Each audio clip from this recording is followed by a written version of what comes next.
Active voice और passive voice की अगर मैं बात करूं तो एक्टिव वॉइस में क्या होता है, सब्जेक्ट इज एक्टिव, यानी सब्जेक्ट एक्टिव होता है, सब्जेक्ट एक्टिव होता है। और पैसिव वॉइस में क्या होता है, पैसिव वॉइस में होता है मेरे बच्चे ऑब्जेक्ट इज एक्टिव, यानी ऑब्जेक्ट एक्टिव होता है। जैसे मान के चलो एक चेयर है, एक चेयर का नाता लेके चलता हूं मेरे भाई पैंट से, चेयर का नाता लेके चलता हूं पैंट से, तो चेयर पेंट होगी या चेयर पेंट की जाएगी? आपको पता है चेयर पेंट अपने आप तो नहीं होती, चेयर को पेंट किया जाएगा।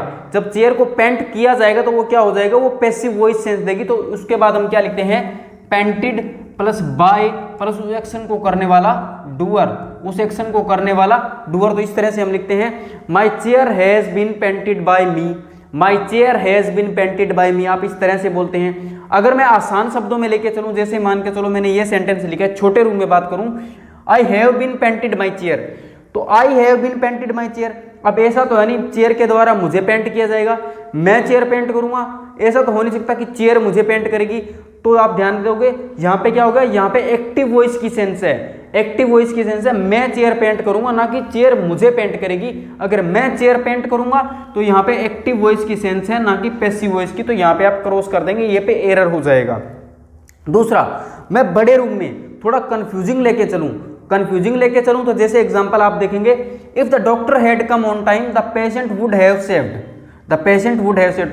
अगर डॉक्टर समय पर आया होता तो पेशेंट बच जाता। इसका मीनिंग ये निकल रहा है, अगर डॉक्टर समय पर आया होता, तो ये क्या हो रहा है, कहीं ना कहीं पास्ट इमेजिनेशन दिखा रहा है, डॉक्टर समय पर आया होता, डॉक्टर समय पर आया नहीं। The patient would have saved, patient बच जाता या पेशेंट को बचा लिया जाता, पेशेंट बच जाता या पेशेंट को बचा लिया जाता। तो आपकी क्यूट सी स्माइल कह रही है सर पेशेंट को बचा लिया जाता, और किसके द्वारा, बाय द डॉक्टर। तो would have been, passive voice की सेंस आ रही है, वुड हैव बीन सेव्ड। अब हिडन सेंस क्या है, बाय द डॉक्टर। ये यहाँ पे क्या हो गई मेरे बच्चे, एक हिडन सेंस हो गई, हिडन सेंस हो गई भी डॉक्टर ही बचाएगा पेशेंट को, तो या तुम बचा लोगे, तुम डॉक्टर हो तो तुम बचा लोगे, लेकिन डॉक्टर ही बचाएगा। तो patient would have been saved, patient को बचा लिया जाता। अब दूसरा एग्जांपल, आप समझ गए कि यहाँ पे पैसिव वॉइस की सेंस है। दूसरा एग्जांपल, इसमें मैंने सारा कुछ उल्टा पुल्टा कर दिया, सारा कुछ उल्टा पुल्टा कर दिया। कैसे, if he had been applied the brakes properly the accident could have averted. Avert होता है टालना, अवर्ट होता है टालना।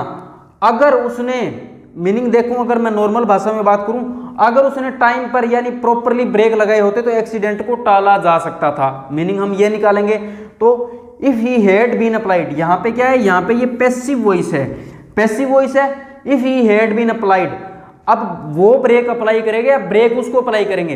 अब मैं ब्रेक अप्लाई करूंगा या ब्रेक मेरे को अप्लाई करेंगे? नॉर्मल सी बात है, मैं ही ब्रेक अप्लाई करूंगा, तो मैं ब्रेक अप्लाई करूंगा तो एक्टिव वॉइस की सेंस है ना कि पैसिव वॉइस की, तो बीन को मैंने यहाँ पे क्रॉस कर दिया। If he had applied the brakes properly, अगर उसने प्रॉपरली ब्रेक अप्लाई किए होते, the accident could have averted, accident टल जाता है, एक्सीडेंट टाला जा सकता था, एक्सीडेंट टल जाता या एक्सीडेंट टाला जा सकता था। तो एक्सीडेंट टलता नहीं, एक्सीडेंट को टाला जा सकता था। तो यहाँ पे could have been averted, accident को टाला जा सकता था। इस तरह से एक्टिव और पैसिव वॉइस को समझ के करने की कोशिश करें, एक्टिव और पैसिव वॉइस आपको समझ आएंगे।